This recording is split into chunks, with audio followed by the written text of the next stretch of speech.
ক্ষমতার ছত্রছায়া থাকলে কি সাধারণ মানুষের অভিযোগ বছরের পর বছর চাপা পড়ে যায়? আর সেই অভিযোগের কেন্দ্রে যদি থাকে রাজনৈতিক প্রভাব, তোলাবাজির অভিযোগ এবং আতঙ্কের পরিবেশ, তাহলে স্বাভাবিকভাবেই প্রশ্ন উঠতে শুরু করে। এবার সেই প্রশ্নের কেন্দ্রবিন্দুতে উঠে এসেছে মদন মিত্রের ছেলে শুভরূপ মিত্রের নাম। অভিযোগ, তার অনুপ্রেরণা এবং আশীর্বাদেই টোটো ইউনিয়নের একাংশ দীর্ঘদিন ধরে চালকদের কাছ থেকে লক্ষ লক্ষ টাকা আদায় করেছে। অভিযোগের তীর ইউনিয়নের সম্পাদক নিতাই দাসের দিকে। সরকার পরিবর্তনের পর অভিযোগকারীদের দাবি এবার হয়তো তারা ন্যায় বিচারে আশা করতে পারেন। উত্তর ২৪ পরগনার কামারহাটি পুরসভার ১৩ নম্বর ওয়ার্ডের দোলপিরি মোড় টোটো স্ট্যান্ডকে ঘিরে সামনে এসেছে একাধিক বিস্ফোরক অভিযোগ। অভিযোগ অনুযায়ী এই ইউনিয়নের সম্পাদক নিতাই দাস, সভাপতি শুভরূপ মিত্র এবং সহ সভাপতি ১২ নম্বর ওয়ার্ডের কাউন্সিলর নবীন ঘোষালের নেতৃত্বে দীর্ঘদিন ধরে টোটো চালকদের উপর বিভিন্নভাবে আর্থিক চাপ সৃষ্টি করা হতো। এই স্ট্যান্ড থেকে দক্ষিণেশ্বর সারদা মঠ, আদ্যাপীঠ এবং আরিয়াদহ রুটে টোটো চলাচল করে। টোটো চালকদের অভিযোগ, এই স্ট্যান্ডে নতুন টোটো ঢোকাতে গেলে মোটা অঙ্কের টাকা দিতে হতো। শুধু তাই নয়, বিভিন্ন সময় নানা অজুহাতে চালকদের থেকে টাকা তোলা হতো বলে অভিযোগ। বহু চালকের দাবি, এইভাবে লক্ষ লক্ষ টাকা আদায় করা হয়েছে। অভিযোগ জানিয়েও দীর্ঘদিন কোনো সুরাহা মেলেনি। ইতিমধ্যে এই অভিযোগে নাম জড়ানো সিন্ডিকেটের সদস্য রাহুল গুপ্তাকে গ্রেপ্তার করা হয়েছে বলে অভিযোগকারীর দাবি।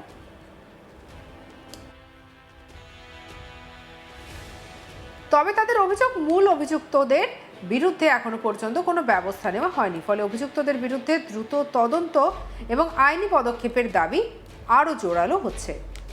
কি বলছেন সোমনাথ ব্যানার্জি, অভিযোগকারী টোটো চালকের বক্তব্য শুনব। 2021-এ আমি বিজেপির মিটিংয়ে ছিলাম বলে আমাকে মারধর করা হয়, আমার গাড়ি ভেঙে দেওয়া হয়, আমার দাঁত ভেঙে দেওয়া হয়, আমাকে উল্টোপাল্টা গালাগালি খিস্তি করে এবং আমার টোটো 1.5 বছর ওপর বন্ধ করে রাখে। আমি যখন বলি যে আমার গাড়িটি আবার ছাড়, কেউ ছাড়ে না, বিশেষ করে নিতাই দাস ছাড়ে না। আমার স্ট্যান্ড ছিল অজয় ঘোষাল টু রথতলা, আমাকে 1.5 বছর পরে সারদা মঠে করে দিয়েছে জোর জবরদস্তি। আমি বললেও কোনো লাভ হয় না এবং আমার দুটো ফ্যামিলির ওপর টর্চার হয়েছে। এই কথা আমি বলছি, কেন হচ্ছে এটা? নিতাই দাস, এইটা নিতাই দাস হলো সেক্রেটারি। নিতাই দাস টিএমসি করতো, আর আমি বিজেপি করেছি বলে আমার উপর এই টর্চার হয়েছে। আমার যে শরীর খারাপ একমাত্র ওই টেনশনেই হয়েছে। আমি থানায় গেছিলাম, কিন্তু তখন তো পাওয়ার অন্য ছিল, তাই আমার কোনো কিছু রিপোর্ট নেয়নি। হ্যাঁ, আজকে কি চাচ্ছিলাম, আমি চাইছি আমার গাড়ি অজয় ঘোষাল থাক, আর সবার থেকে যে টাকা নিয়েছে তার একটা বিচারক। নিতাই দাস যে টাকা খেয়েছে তার একটা বিচারক, এবং টাকাগুলো সবার টাকা ফেরত দেওয়া হোক। কি বলছেন অভিযোগকারী টোটো চালক পিয়ালি সরকার, শুনবো। আমাদের অভিযোগ এটাই হচ্ছে, প্রাক্তন সরকারের আমল থেকে আমাদের এই দোলপিরি রথতলা ভায়া দক্ষিণেশ্বর টোটো স্ট্যান্ডে দীর্ঘ অত্যাচার হয়েছে। দীর্ঘ অত্যাচারটা কি, আগে আমি আমার দিক থেকে বলি। আমার গাড়িটা 2 বছর হয়েছে নামানো রুট পারমিট সমেত নামানো হয়েছে। নবীন ঘোষাল, যিনি প্রেসিডেন্ট, তিনি আমাকে রুট পারমিট দেয়, আমি সেই অনুযায়ী আমি গাড়ি নামাই। গাড়ি যেদিনকে নামাই সেদিনকে আমার গাড়ি আটক করে, গাড়ি কিছুতেই চালাতে দেবে না। এটা অনেক লড়াই করে আমি গাড়ি চালাই। 2 বছর ধরে আমার গাড়ির লোগো দিচ্ছে না, গাড়ির স্টিকার দিচ্ছে না। যে কোনো মিটিং হচ্ছে, যা কিছু হচ্ছে, আমি অন্যের মারফত থেকে জানতে পারছি, আমাদের মিটিংয়ে ডাকে না, কিছু ডাকে না। তো আপনারা সবাই জানেন যে আমাদের আদ্যাপীঠে প্রাক্তন সরকারের নেতৃত্বে আমাদের আদ্যাপীঠের সামনে যত দোকান ছিল সব দোকান ভাঙা হয়েছে। যখন দোকান ভাঙা হয়েছে, আমি 2টো বাচ্চাকে নিয়ে আমি মানুষ করছি।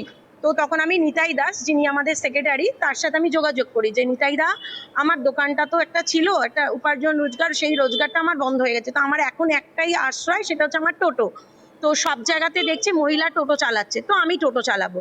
তখন নিতাই দা বললো যে দেখুন দিদি, আমাকে একটু সবার সাথে কথা বলতে, আপনি কথা বলে নিন, আমি 1 তারিখ থেকে গাড়িটা চালাবো। তখন বললো যে ঠিক আছে। তারপর আমি 1 তারিখে যখন গাড়িটা নিয়ে নামি, তখন আমাকে গাড়ি নিয়ে আটকানো হয়। যে না আপনি চালাতে পারবেন না, আপনি একটা মহিলা, আমি যে সব জায়গায় মহিলা এখন গাড়ি চালাচ্ছে আমি কেন পারবো না? বলছে না আমাদের একটু চাপ আছে, আমাকে একটু ইউনিয়ন থেকে কথা টথা বলতে হয়। ঠিক আছে তুমি কথা বলে নাও। এবার আমাকে তখন একজনের নাম বললো জিজা, সে হচ্ছে ক্যাশিয়ার, বললো আপনি এনাকে ফোন করুন, এনাকে ফোন করে বলুন যে আপনি টোটোটা যাতে। আমি ওনাকে যখন বলি তো উনি আমাকে বলছে নিতাই যে পদে আছে সেই পদ থেকে আমার পদটা অনেক ছোট, আপনি কি সেটা জানেন? আমি একটা ক্যাশিয়ার, আমি শুধু পয়সা। আমাদের অভিযোগ এটাই যে আমাদের গাড়ির লোগো দেওয়া, আমার গাড়ির লোগো দেওয়া হোক। আর এখানে বহু মানুষ আছে যাদের রুটে দোলপিরির নাম করে রুটের থেকে টোটো নাবিয়ে 1 লক্ষ 2 লক্ষ টাকা করে নিয়েছে, নিয়ে অন্য রুটে দিয়েছে। নিতাই দাস। অন্যদিকে বিজেপি নেতা সুদীপ্ত রায় কি বলছেন শুনবো। দেখুন এই কাজগুলো এরা করে থাকতো, এটা প্রত্যেকেই জানে যে এই ধরনের তোলাবাজি তৃণমূল আমলে এই ছেলেগুলো করে থাকতো। আর বিজেপি যারা করতো, যারা অটো বা টোটো চালাতো, তাদের খবর পেলেই তাদের অটো ভেঙে দেওয়া, টোটো ভেঙে দেওয়া বা তাদের রুট থেকে দীর্ঘ সময়ের জন্য বসিয়ে দেওয়াটা, এটা আমাদের কাছে খুব একটা কমন জিনিস হয়ে দাঁড়িয়েছিল। তো এরকম অভিযোগ যদি আজকের দিনে হয়ে থাকে, তো আমি একদম সুনিশ্চিত যে বিচার হবে এবং যাদের বিরুদ্ধে অভিযোগ তারা খুব শিগগিরই জেলের ভেতরে থাকবে। সেই ইউনিয়নের সভাপতি মদন মিত্রের ছেলে উপরে মৃত্যু। দেখুন অপরাধ যেই করে থাকে, অপরাধ যদি আমিও করে থাকি সমান বিচার হবে। প্রাক্তন কাউন্সিলর নবীন ঘোষাল কি বলছেন শুনবো। আমি নাম কাজটা প্রেসিডেন্ট ছিলাম, প্রেসিডেন্ট না মানে সহসভাপতি। তারপরে ইউনিয়নের সভাপতি মানে সোম মিত্র আমাকে রেখেছিল, যেহেতু আমার ওই রুটটা ওই সারদা স্কুল থেকে, সারদা মঠ থেকে রথতলা, এটা আমি বলেছি ওখানকার মানুষের স্বার্থে যে এই রুটটা করার জন্য। আর নিতাই কি করে বা কি করছে সেগুলো আমাদের সাথে কোনো আলোচনাও করে না, কিছুই করে না। এই টাকা তুলে কি করে টাকার ব্যাপারে আমার সাথে কোনো কথাই বলেনি আজ পর্যন্ত। টোটো চালকরা অভিযোগ করছে নিতাই নাকি থানাতে, দক্ষিণ থানায় অফিসারের সামনে পরিষ্কার জানিয়েছে যে টাকা পয়সা তুলে আপনার নাম অর্থাৎ নবীন ঘোষাল, মদন মিত্র আর হচ্ছে রাহুল সিনহা, এই রাহুল গুপ্ত এদেরকে নাকি দিত। আমাকে 1 পয়সা যদি দিয়ে তাকে প্রমাণ করতে পারে, আমার রাজনীতি জীবন আমি ছেড়ে দেব। যদি প্রমাণ করতে পারে নিতাই নিতাইকে পাওয়ার পেতে করতে নিতাই সেক্রেটারি করেছে ওকে, সেই জন্য কে সেক্রেটারি ওরাই করেছে। পাওয়ার পেতে করতে পাওয়া পেতো ওরা সেই হিসেবে ঢোকাতো একজন, কিন্তু আমি ছোট একজনের। আপনি তো কাউন্সিলর, হ্যাঁ আপনি তো না ওই দিকটা ও দেখতো, ওদিকেও করতো। আর এটা তো আমরা ঢুকিয়েছি, ওই কেটে ঢুকিয়েছি।